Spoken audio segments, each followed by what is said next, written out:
میں نے اپنے آپ کو آنے والی صورتحال سے نمٹنے کے لیے تیار کر لیا۔ وہ ہماری میز کے قریب آ کر رک گیا، پہلے گھورتی ہوئی نظروں سے مجھے دیکھا اور پھر شائیوان کی طرف جھک کر اس کے کان میں کچھ کہا اور واپس چلا گیا۔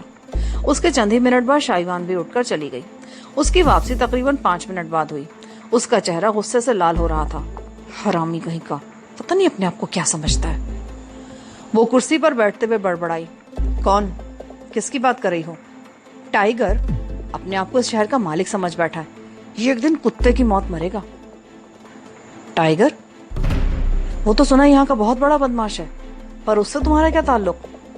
میں نے پوچھا۔ وہ کلب میں آنے والی مجھ جیسی ہر عورت سے ٹیکس لیتا ہے، تم سے کچھ ملے نہ ملے، لیکن اس کے گرگے نے مجھ سے 100 بات ہتھیا لیے۔ میں تمہیں 100 بات دے دوں گا۔ ویسے تم اس کلب میں کب سے آ رہی ہو؟ کئی سال ہو گئے۔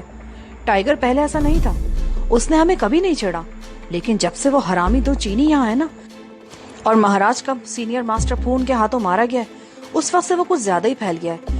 ہیروئن اور عورتوں کی کمائی سے اس کا دماغ کچھ زیادہ ہی خراب ہو گیا ہے، لیکن میرے خیال ہے اس کے دن گنے جا چکے ہیں۔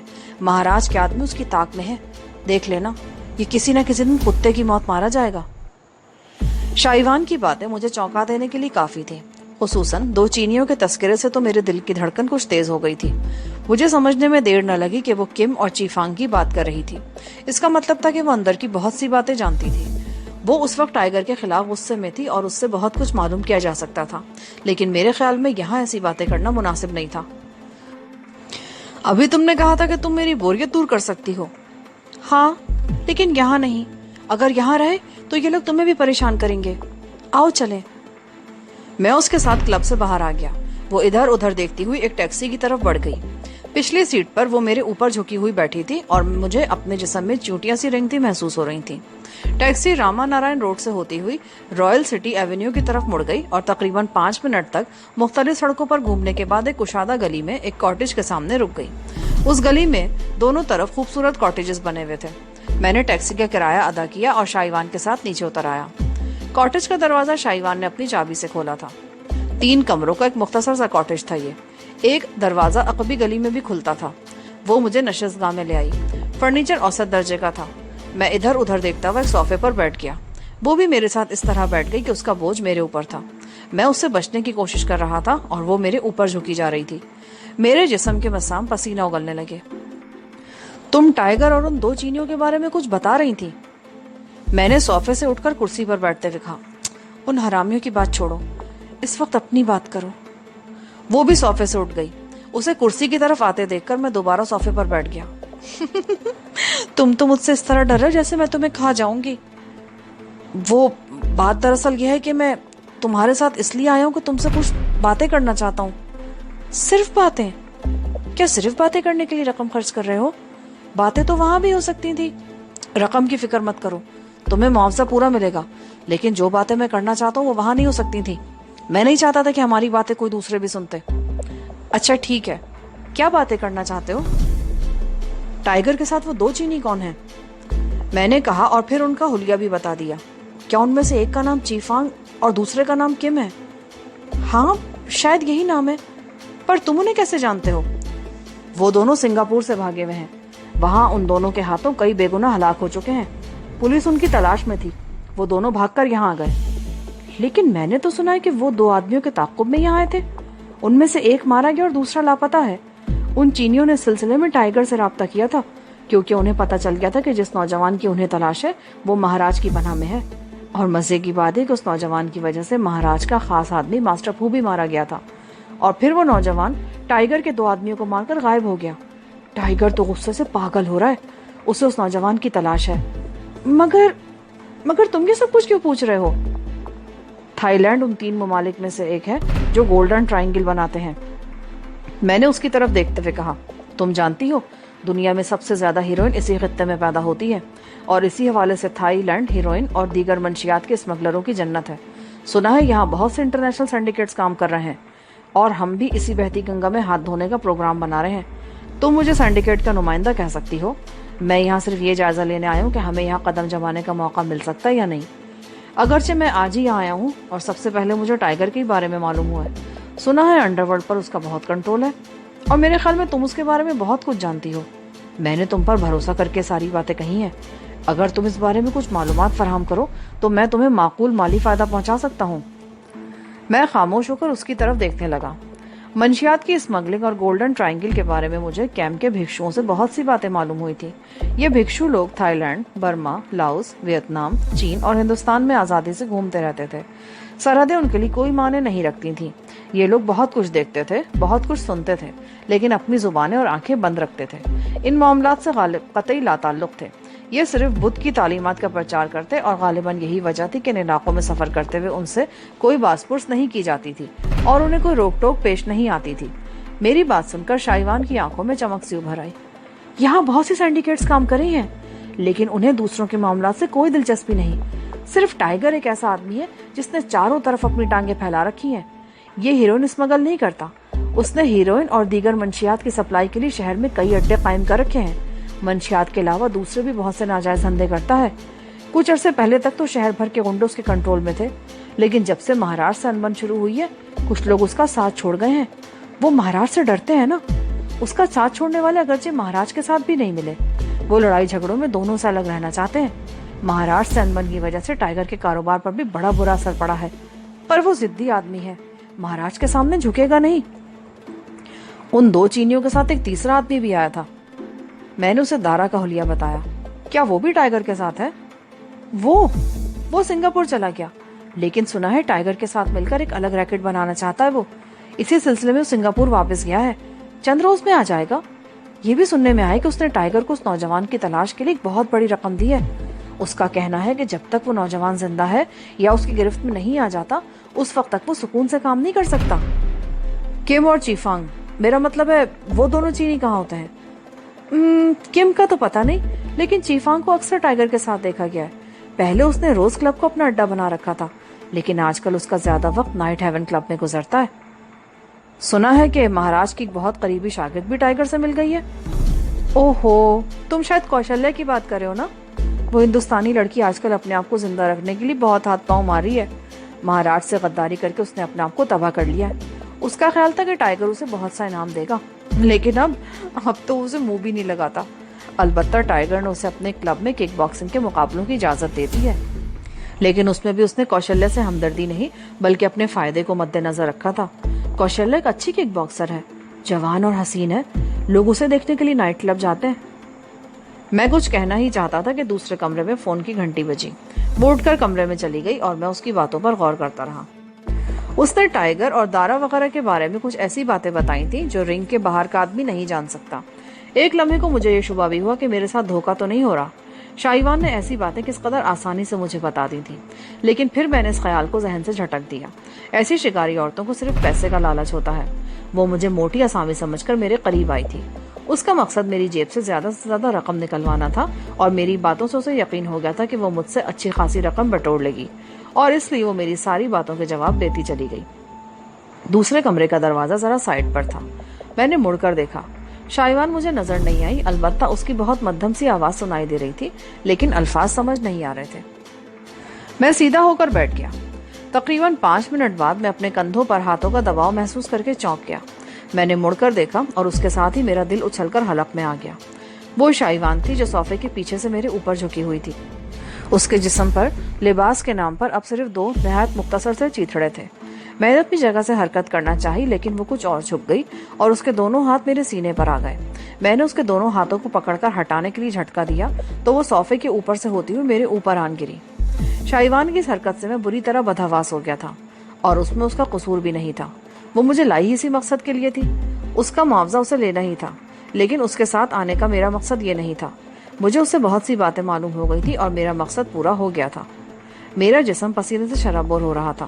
میں اس سے دور رہنے کی کوشش کر رہا تھا اور وہ قہقہے لگاتی ہوئی مجھ سے لپٹنے کی کوشش کر رہی تھی۔ اچھا، میں چلتا ہوں۔ میں نے جیب سے کچھ نوٹ نکال کر میز پہ رکھ دیے۔ پھر ملوں گا تم سے۔ ابھی تم کیسے جا سکتے ہو؟ جس کام کا میں معاوضہ لیتی ہوں وہ پورا کرتی ہوں۔ میں ان عورتوں میں سے نہیں ہوں جو گاہک کی جیب سے رقم نکلوا لیتی ہیں لیکن اسے اپنے قریب تک نہیں پھٹکنے دیتی۔ میں تمہیں مایوس نہیں کروں گی، آؤ نا۔ اس نے مجھ سے لپٹتے ہوئے کہا۔ نہیں، اب مجھے چلنا چاہیے، پھر ملاقات ہوگی۔ میں نے اس کے دونوں بازو جھٹک کر اپنے آپ کو الگ کر دیا۔ دھپ کی آواز سن کر میرا جملہ ادھورا رہ گیا۔ یہ آواز باہر سے آئی اور صاف لگا تھا کہ کوئی دیوار سے کودا ہے۔ میں نے دروازے کی طرف دیکھا، برآمدے والا دروازہ بھڑا ہوا تھا۔ میں نے دروازے میں معمولی سے جھری پیدا کر کے باہر جھانکا تو میرا دل اچھل کر حلق میں آ گیا۔ 2 آدمی باہر کی دیوار کود کر اندر آئے تھے اور ان میں سے ایک چیفانگ تھا۔ میں نے دروازہ بند کر کے بولٹ چڑھا دیا اور شائیوان کی طرف دیکھنے لگا۔ اس کے ہونٹوں پر معنی خیز مسکراہٹ تھی۔ اب مجھے صورتحال کا اندازہ لگانے میں دشواری پیش نہیں آئی۔ مجھے بڑی خوبصورتی سے بے وقوف بنایا گیا تھا۔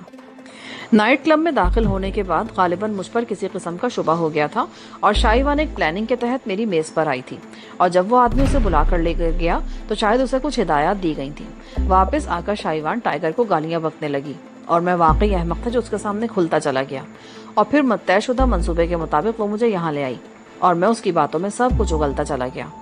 میں نے اگرچہ صاف طور پر اپنے بارے میں نہیں بتایا تھا، لیکن میں جس طرح ٹائیگر، کم، چیفانگ اور کوشلیہ وغیرہ کے بارے میں کریت کر پوچھ رہا تھا، اس سے شائیوان کو یقین ہو گیا تھا کہ میں وہی ہوں جس کی ان لوگوں کو تلاش ہے۔ اور جب فون کی گھنٹی بجی اور وہ فون سننے کے لیے اٹھ کر گئی تھی، ٹائیگر یا چیفانگ نے اس سے میرے متعلق پوچھا ہوگا اور اس نے تصدیق کر دی تھی کہ میں وہیں پر ہوں، اور اب چیفانگ اپنے ایک اور آدمی کے ساتھ یہاں پہنچ چکا تھا۔ میں جانتا تھا کہ چیفانگ ایک بہت زبردست مارشل آرٹسٹ ہے۔ وہ سفاک آدمی تھا۔ میں نے اس کے ہاتھوں اپنی ماں کو قتل ہوتے دیکھا تھا، اور پھر اس نے جس طرح ماسٹر پھو کو موت کے گھاٹ اتارا تھا، وہ بھیانک منظر بھی مجھے یاد تھا۔ میں نے شائیوان کی طرف دیکھا۔ وہ مجھ سے چند فٹ کے فاصلے پر بڑے مطمئن انداز میں کھڑی تھی۔ اس کے ہونٹوں پر معنی خیز مسکراہٹ تھی۔ میں چند لمحے اس کی طرف دیکھتا رہا، پھر جھک کر پینٹ کے پائچے کے اندر پنڈلی پر چمڑے کے فیتے سے بندھا ہوا خنجر نکال لیا۔ میرے ہاتھ میں خنجر دیکھ کر اس کی آنکھوں میں وحشت سی ابھر آئی اور وہ خوفزدہ ہو کر پیچھے ہٹنے لگی۔ مجھے ایسے لوگوں سے سخت نفرت ہے جو جھوٹ بولتے ہیں اور دوسروں کو فریب دیتے ہیں۔ میں نے آگے بڑھتے ہوئے کہا، یہ لوگ تو میرا کچھ نہیں بگاڑ سکیں گے، لیکن تم ان سے انعام کی رقم وصول کرنے کے لیے زندہ نہیں رہ سکو گی۔ میرا کوئی قصور نہیں۔ تم جب کلب میں داخل ہوئے تو انہیں تم پر شبہ ہو گیا تھا۔ انہوں نے تمہاری اصلیت معلوم کرنے کے لیے مجھے تمہارے پیچھے لگایا تھا۔ وہ مسلسل پیچھے ہٹتے ہوئے خوفزدہ لہجے میں بولی، اور تم نے انہیں میری اصلیت بتا دی؟ میں نے اسے گھورا۔ وہ میز کے کونے سے ٹکرا کر لڑکھڑائی اور سنبھلنے کی کوشش کرتے ہوئے صوفے پر گر گئی۔ میں خنجر لیے اس کے سامنے کھڑا تھا۔ میرا خیال تھا کہ چیفانگ اور اس کا ساتھی دروازہ توڑنے کی کوشش کریں گے تو میں شائیوان کو گرفت میں لے لوں گا اور اسے ڈھال بنا کر یہاں سے نکلنے کی کوشش کروں گا، لیکن ایسا کچھ نہیں ہوا۔ البتہ قدموں کی آوازیں سنائی دیتی رہیں۔ میری سمجھ میں نہیں آ رہا تھا کہ وہ لوگ کیا کر رہے ہیں، اور پھر اچانک میں کانپ اٹھا۔ پیٹرول کی تیز بو میرے نتنوں سے ٹکرا رہی تھی۔ شائیوان نے بھی صورتحال کا اندازہ لگا لیا تھا۔ اس کا چہرہ دھواں ہو گیا۔ وہ ایک جھٹکے سے اٹھ گئی اور بند دروازے کی طرف لپکی۔ میں نے اسے روکنے کی کوشش نہیں کی۔ اس نے بولٹ گرا کر دروازے کو اپنی طرف کھینچا، لیکن دروازہ نہیں کھلا۔ ان لوگوں نے باہر سے دروازے کا کنڈا لگا دیا تھا۔ شائیوان مڑ کر میری طرف دیکھنے لگی۔ خوف سے اس کی آنکھیں پھٹی پڑ رہی تھیں۔ میں نے آگے بڑھ کر دوبارہ بولٹ لگا دیا اور شائیوان کی طرف دیکھنے لگا۔ یہ تمہارا انعام ہے۔ ابھی وہ چھڑکے ہوئے پیٹرول کو ماچس کی تیلی دکھائیں گے اور تمہارا مکان آگ کے شعلوں میں گھر جائے گا۔ کچھ ہی دیر بعد تمہاری لاش راکھ کا ڈھیر بن جائے گی، لیکن اس سے پہلے کے چند منٹ کتنے اذیت ناک ہوں گے اس کا شاید تمہیں اندازہ نہیں۔ آگ کے شعلے تمہیں اپنی لپیٹ میں لے لیں گے، تمہارا گوشت جلنے اور گلنے لگے گا۔ جان نکلنے سے پہلے کے لمحات کتنے تکلیف دہ ہوں گے۔ تم چیخو گی، چلاؤ گی، اپنے آپ کو جلتے ہوئے دیکھو گی، لیکن کوئی تمہاری مدد کو نہیں آئے گا، اور آگ بجھنے کے بعد جب لوگوں کو تمہاری لاش ملے گی تو وہ لاش نہیں، راکھ کا ڈھیر ہوگی۔ نہیں نہیں، ایسے مت کہو، میں مرنا نہیں چاہتی۔ انہوں نے میرے ساتھ دھوکہ کیا، کچھ کرو وجدان پلیز۔ اوہو، تو تمہیں میرا نام بھی معلوم ہے؟ حالانکہ میں نے تمہیں اپنا نام نہیں بتایا تھا۔ نام مجھے انہوں نے بتایا تھا، لیکن مجھے تم سے نام معلوم کرنے کی ضرورت پیش نہیں آئی۔ تمہاری باتوں سے پتہ چل گیا تھا کہ تم وجدان ہو جسے وہ موت کے گھاٹ اتارنا چاہتے ہیں۔ میں تو مروں گا، لیکن اب میرے ساتھ تم بھی مرو گی، اور یہ اذیت ناک موت تمہارا انعام ہوگا۔ اور پھر وہ ہوا جس کی توقع میں بہت دیر سے کر رہا تھا۔ باہر ایک دم شعلے بھڑک اٹھے۔ انہوں نے سامنے والے پورے حصے پر، برآمدے میں، دیواروں پر اور ہر جگہ پیٹرول چھڑکا تھا۔ شائیوان چیختی ہوئی دوڑ کر مجھ سے لپٹ گئی اور میں کھڑکی کے باہر اٹھتے ہوئے شعلے دیکھتا رہا جو بڑی تیزی سے پھیل رہے تھے۔ آگ کے شعلے پھیل رہے تھے اور اب باہر سے شور کی آوازیں بھی سنائی دے رہی تھیں۔ پھر باہر سے 2-3 فائر کی بھی آوازیں آئیں۔ چیفانگ اور اس کا ساتھی وہاں تھے۔ انہوں نے لوگوں کو خوفزدہ کرنے کے لیے ہوائی فائرنگ کی ہوگی تاکہ کوئی آگ کو بجھانے کی کوشش نہ کرے۔ اب تک مجھ پر 20 حملے ہو چکے تھے اور اس کے لیے مختلف طریقے اختیار کیے گئے تھے، اور میں ہر مرتبہ بچ نکلا تھا۔ اس مرتبہ مجھے موت کے گھاٹ اتارنے کے لیے ایک نیا طریقہ اختیار کیا گیا تھا۔ انہوں نے سوچا ہوگا کہ شاید میں اس میں بھی بچ نکلوں، اس لیے انہوں نے چانس نہیں لیا اور پیٹرول چھڑک کر کاٹیج کو آگ لگا دی تھی۔ پلیز کچھ کرو، پلیز، ورنہ ہم دونوں جل کر راکھ ہو جائیں گے۔ شائیوان مجھے دونوں باہوں سے پکڑ کر جھنجھوڑتے ہوئے چیخے، یہ کاٹیج تمہارا ہے، تمہیں معلوم ہوگا یہاں سے نکلنے کا دوسرا راستہ ہے یا نہیں۔ آگ کی تپش سے برآمدے والی کھڑکی کے شیشے ٹوٹ گئے تھے اور نہ صرف دھواں کمرے میں بھر رہا تھا بلکہ شعلے بھی اندر کی طرف لپک رہے تھے۔ یہ کاٹیج میرا نہیں ہے، انہوں نے مجھے چابی دے کر تمہیں یہاں لانے کو کہا تھا۔ پچھلی گلی کی طرف کوئی دروازہ تو ہوگا، آؤ میرے ساتھ۔ میں کہتے ہوئے تیزی سے اس کمرے میں گھس گیا جہاں ٹیلی فون تھا، لیکن اس کمرے میں پچھلی طرف دروازہ نہیں تھا۔ اس کے ساتھ والے کمرے میں بھی کوئی عقبی دروازہ نہیں تھا۔ جب میں دوبارہ نشستگاہ میں پہنچا تو چونک گیا۔ ٹوٹی ہوئی کھڑکی سے اندر آنے والے شعلوں سے پردوں نے آگ پکڑ لی تھی۔ جلتا ہوا پردہ نیچے گرا تو اس کے ساتھ ہی قالین نے بھی فوراً آگ پکڑ لی اور اس طرف رکھی ہوئی کرسیاں بھی شعلوں کی لپیٹ میں آ رہی تھیں۔ اب کاٹیج میں نہ صرف دھواں پوری طرح بھر گیا تھا بلکہ شعلے بھی تیزی سے پھیل رہے تھے۔ جلتی ہوئی لکڑیوں کے چٹکنے کی آواز دلوں پر مزید دہشت طاری کر رہی تھی۔ باہر سے شور کی آوازیں بھی مسلسل سنائی دے رہی تھیں۔ شائیوان خوف سے تھر تھر کانپ رہی تھی۔ وہ میرے قریب رہنے کی کوشش کر رہی تھی۔ آگ کی تپش اس کے جسم کو جھلسانے لگی تھی۔ خوفزدہ میں بھی تھا کہ اگر باہر نکلنے کا راستہ نہ مل سکا تو میں بھی جل کر راکھ ہو جاؤں گا۔ نشستگاہ کے دائیں طرف ایک تنگ سی راہداری تھی۔ میں بڑی تیزی سے راہداری میں داخل ہوا۔ اس کے اختتام پر چھوٹا سا کچن تھا اور پھر ادھر ادھر دیکھتے ہوئے میرے ہونٹوں پر خفیف سی مسکراہٹ آ گئی۔ کچن میں ہی عقبی گلی کا دروازہ بھی تھا۔ میں نے جلدی سے آگے بڑھ کر کنڈی گرا دی۔ دروازہ کھولنے کے لیے اسے باہر کی طرف دھکا دیا لیکن دروازہ آدھے انچ سے زیادہ نہیں کھلا۔ میرے لیے انکشاف بڑا سنسنی خیز تھا کہ دروازے کے باہر کی طرف ایک 8 انچ چوڑا اور تقریباً 1 انچ موٹا تختہ لگا کر کیلیں ٹھونک دی گئی تھی اور یہ کارروائی غالباً اس وقت کی گئی تھی جب شائیوان نے کلب میں مجھے باتوں میں لگا رکھا تھا۔ کچن کی ایک چھوٹی کھڑکی صحن کی طرف بھی کھلتی تھی اور اس کھڑکی میں بھی شعلے لپک رہے تھے۔ کچن میں دھواں بھرا ہوا تھا۔ شائیوان گھٹنوں کے بل زمین پر بیٹھ گئی۔ کھانستے کھانستے اس کا دم گھٹنے لگا۔ دھواں میرے پھیپڑوں میں بھی داخل ہو رہا تھا۔ ناک اور آنکھ سے پانی بہنے کے علاوہ دھوئیں سے میرا سانس بھی گھٹنے لگا تھا۔ میں نے سوچنے میں وقت ضائع نہیں کیا اور کندھے سے دروازے پر ٹکریں مارنے لگا۔ 6-7 ٹکریں مارنے کے بعد مجھے احساس ہوا کہ تختے کے ایک طرف لگی کیلیں اپنی جگہ چھوڑ رہی ہیں۔ راہداری میں بچھے ہوئے قالین نے بھی آگ پکڑ لی تھی اور اس طرف سے بھی شعلے کچن میں پہنچ رہے تھے۔ شائیوان ایک دیوار کے ساتھ لگی بیٹھی تھی۔ آگ کی تپش اور کھانسی سے وہ بدحال ہو رہی تھی۔ میں نے دروازے پر ٹکریں مارنے کا سلسلہ جاری رکھا اور بالآخر ایک طرف سے تختے نے اپنی جگہ چھوڑ دی۔ دروازہ کھل گیا۔ میں نے مڑ کر دیکھا۔ شائیوان اپنی جگہ پر پڑے پڑے زمین پر اوندھ گئی تھی۔ اب وہ کھانس بھی نہیں رہی تھی۔